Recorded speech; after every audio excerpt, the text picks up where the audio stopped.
नमस्कार, मैं आचार्य अनुपम जोली। आज भी आपके लिए एक विशेष विषय लेकर आया हूँ।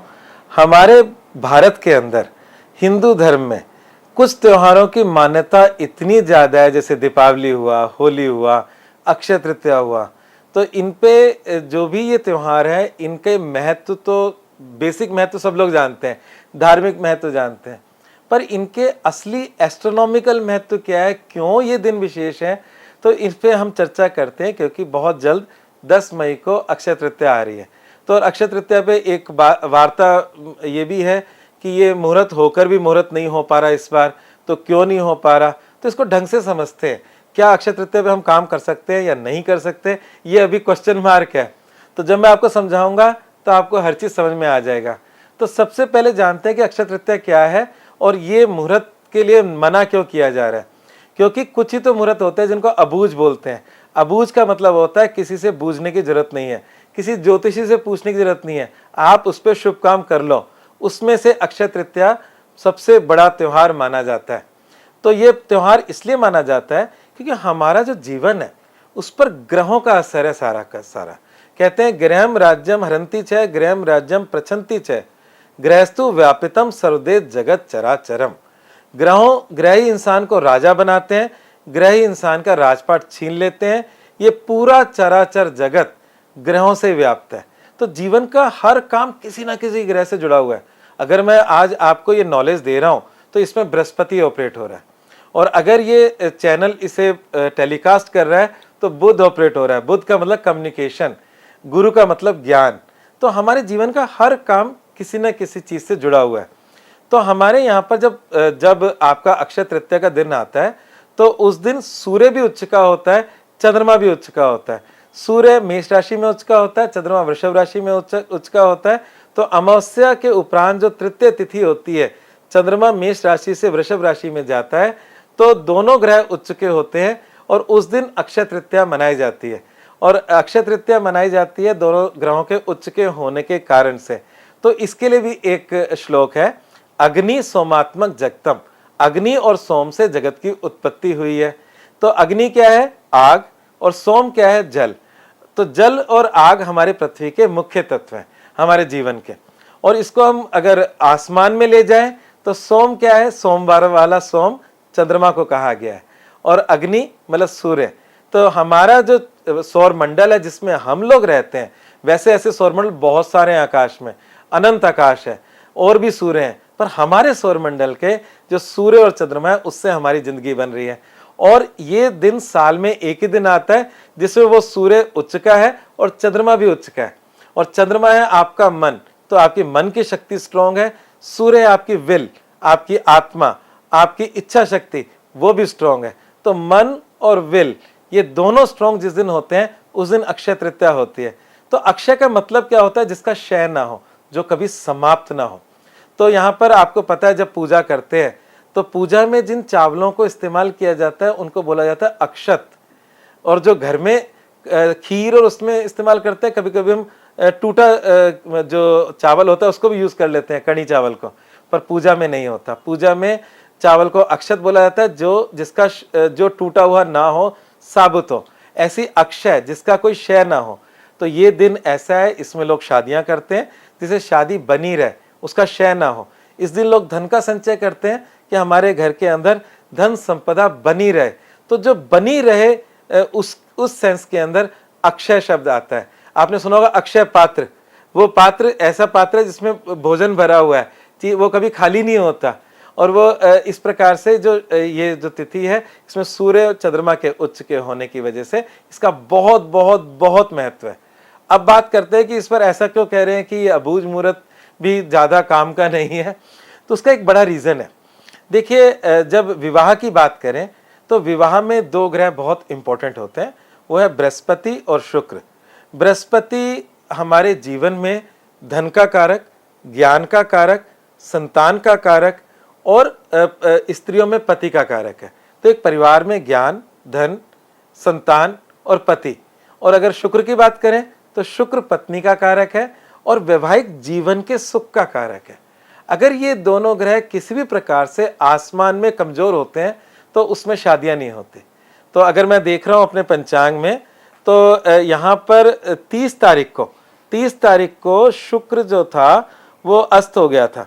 तो 30 तारीख को शुक्र 1 मई मान लो, क्योंकि 30 की रात और 1 मई की सुबह, तो 1 मई की सुबह 3:30 पे 3:30 शुक्र अस्त हो गया था। तो शुक्र अस्त क्या होता है वो थोड़ा सा पहले बता देता हूँ। तो सूर्य के नजदीक जो भी ग्रह जाता है वो अपना वर्चस्व खो देता है, अस्त हो जाता है। जैसे चंद्रमा अस्त होता है तो हम उसे अमावस्या कहते हैं, तो सूर्य के नजदीक पहुंच जाता है।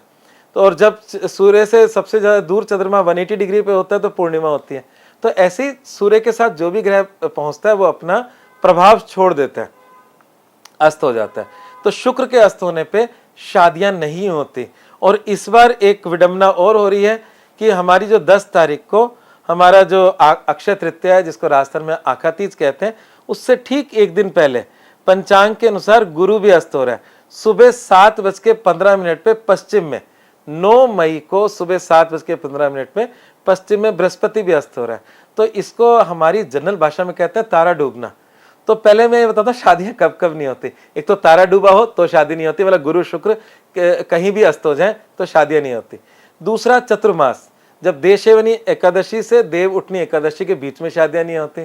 तीसरा होता है मलमास, जब बृहस्पति की राशि में सूर्य गुजरता है तो 2 महीने मलमास के होते हैं। तो 4 महीने चतुर्मास और 2 महीने मलमास, 12 महीने में से 6 महीने ये शादियां नहीं होती। और बाकी बचे समय में अगर शुक्र या गुरु अस्त हो जाता तो शादियां नहीं होती। तो हमारे इस बार अक्षय तृतीया से पहले गुरु भी अस्त में हो रहा है और शुक्र भी अस्त हो रहा है।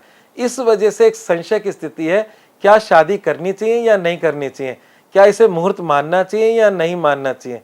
तो मेरा मानना यह है कि गुरु शुक्र हमारे जीवन का मुख्य आधार है विवाह के अंदर, तो निश्चित रूप से उसे कंसिडर करना चाहिए। परंतु अगर कोई इमरजेंसी हो तो अक्षय तृतीया का अपना अलग से महत्व है उस दिन का, तो वो महत्व तो कभी खत्म नहीं होगा। तो इसलिए अक्षय तृतीया के अंदर अगर कोई मजबूरी वाली बात हो तो उसमें शुभ कार्य जरूर करना चाहिए, क्योंकि अक्षय तृतीया को अगर ढंग से समझें तो ये बसंत ऋतु और ग्रीष्म ऋतु का संधि काल है। इसके बाद गर्मियां शुरू हो जाती हैं और ये दिन अपने आप में एक विशेष होता है। तो इसकी अगर हम तारीफ करें तो जब भगीरथ ने तपस्या की और ब्रह्मलोक से गंगा को जो अवतरित किया पृथ्वी पे, तो वो जिस प्रचंड वेग से आ रही थी तो उसको संभालने के लिए शिव जी की जटाओं की मदद मिली और शिव जी की जटाओं से वो नदियों के रूप में धरती पर आई। तो वो जो दिन था पृथ्वी पे माँ गंगा के आने का, वो भी अक्षय तृतीया का ही दिन था। और आपको मजेदार बात बताता हूँ कि सुदामा जी अपनी गरीबी के दिन काट रहे थे और उनकी पत्नी के कहने पे जब भगवान कृष्ण से मिले और उसके बाद उनका जीवन ही पूरा बदल गया, वो दिन मिलने का अक्षय तृतीया का था। तो अक्षय तृतीया जीवन में इतने बड़े परिवर्तन लेकर आता है, आप सोच नहीं सकते। बद्रीनाथ धाम को सब जानते हैं, वहाँ बर्फ गिरती है, पर वहाँ पर जो पट खुलते हैं वो 12 महीने नहीं खुलते, तो जो पट खुलते हैं वो अक्षय तृतीया के दिन ही खुलते हैं। तो वहाँ से उनके दर्शन मिलते हैं हमें बद्रीनाथ जी के, तो इसलिए भी इसका बहुत महत्व है। कहते हैं परशुराम जी का जो अवतरण हुआ था वो भी अक्षय तृतीया के दिन हुआ था। और सबसे बड़ी बात जो है, 2 बातें हैं, क्योंकि हम इसे धन से जोड़ के चलते हैं। लोग बाग इस दिन सोना और चांदी खरीदते हैं। जैसे मैंने कहा कि सूर्य उच्च का है, चंद्रमा उच्च का है, तो सूर्य गोल्ड को रिप्रेजेंट करता है और चंद्रमा चांदी को रिप्रेजेंट करता है। और अक्षय का मतलब उसका क्षय नहीं होता। तो वो अगर आप अपने घर में सोना चांदी रखते हैं तो उसका कभी क्षय नहीं होता। इस दिन किए गए पुण्य भी आपको लाभकारी होते हैं, तो आपको दान पुण्य जरूर करना चाहिए, क्योंकि आपके अच्छे कर्मों का भी क्षय नहीं होगा। तो क्यों ना इसका लाभ उठाए। तो यहाँ पर धन से इसको अगर जोड़ें तो ऐसा कुछ ग्रंथों में कहा गया है, जैसे पद्म पुराण जैसे ग्रंथों में, पुराणों में इसका जिक्र आता है कि लक्ष्मी जी ने कुबेर को असीम धन इसी दिन दिया था। तो वो धन कुबेर हो गए। कुबेर यक्ष राज हैं और वो धन के रक्षक हैं। तो यही दिन था, अक्षय तृतीया का दिन था, तो इसका इतना महत्व है। एक बात और बताता हूँ, क्योंकि जब हम सिर्फ धन से जोड़ ही रहे हैं, संपदा से जोड़ ही रहे हैं, तो आदिगुरु शंकराचार्य, क्योंकि वो खुद तो भिक्षा पर थे, संत थे या एक साधु जीवन जीते थे, तो वो एक विधवा महिला के यहाँ कुछ भोजन की मांग की उन्होंने। तो वो इतनी गरीब थी और वो उनकी सेवा करना चाहती थी उसके बावजूद। तो उसके घर में ऐसा कुछ कहानी आती कि चावल का एक ही दाना था जो उसमें था, वो उनको दे दिया उन्होंने। तो वो बहुत प्रसन्न हुए तो कहते हैं कि शंकराचार्य जी ने कनक धारा स्तोत्र का निर्माण किया, वो अक्षय तृतीया का दिन था, और उससे उस महिला की गरीबी दूर की। तो वहां पर कहते हैं सोने की वर्षा हुई। कनक धारा स्तोत्र से का मतलब यह है, कनक सोने को कहते हैं, और धारा का मतलब उसका फ्लो, तो गोल्ड का फ्लो। तो शायद उस समय नोट तो नहीं चलते होंगे, सोने के गिन्नियाँ चलती होंगी, और सोना मुख्य आधार रहा होगा पैसे का। तो आज भी अगर आप किसी प्रकार के आर्थिक स्थिति से परेशान हैं, तो कनक धारा स्तोत्र का पाठ करके आप अपनी आर्थिक स्थिति को ठीक कर सकते हैं। और अक्षय तृतीया के दिन तो जरूर करें, तो ये दिन ही उसी के लिए है। तो शंकराचार्य जी ने ठीक अक्षय तृतीया के दिन इस मतलब बहुमूल्य स्तोत्र को निर्माण किया, और हम जैसे लोगों के लिए लाइफ के अंदर भला किया। आज हम अगर किसी भी आर्थिक स्थिति से परेशान है, तो आपको 2 स्रोत ऐसे बताता हूं जो आपकी समस्याएं दूर कर सकते हैं। जैसे बहुत सारे लोग कर्जों में बुरी तरह फंसे हुए हैं, तो कर्जों के लिए ऋण मोचन मंगल स्तोत्र का पाठ और उसके साथ कनक धारा स्तोत्र का पाठ, इन दोनों के पाठ करने से आपका कर्जा तो मुक्त होगा ही होगा, आप धनाढ्य भी बन जाएंगे। तो ये 2 स्तोत्र इतने स्ट्रॉन्ग है कि इसका अपने जीवन के अंदर प्रयोग कर सकते हैं। अगर हम कुबेर की बात करें, तो कुबेर का स्थान उत्तर दिशा में है, और वो वहाँ पर भगवान शिव ने कैलाश में उनको स्थान दिया था। तो आप आज के दिन उत्तर दिशा में कुबेर जी की फोटो या मूर्ति रखकर भी पूजा कर सकते हैं, उनको स्थापित कर सकते हैं। तो आपके जीवन में आर्थिक संपदा बनी रहेगी। तो शायद मेरे ख्याल से आप इसका एस्ट्रोनॉमिकल कारण और जो पौराणिक कारण है, दोनों जान गए होंगे कि अक्षय तृतीया कितना पावरफुल दिन है। तो इस पे शुभ काम करने के लिए किसी ने मना नहीं किया, आप शुभ काम करें।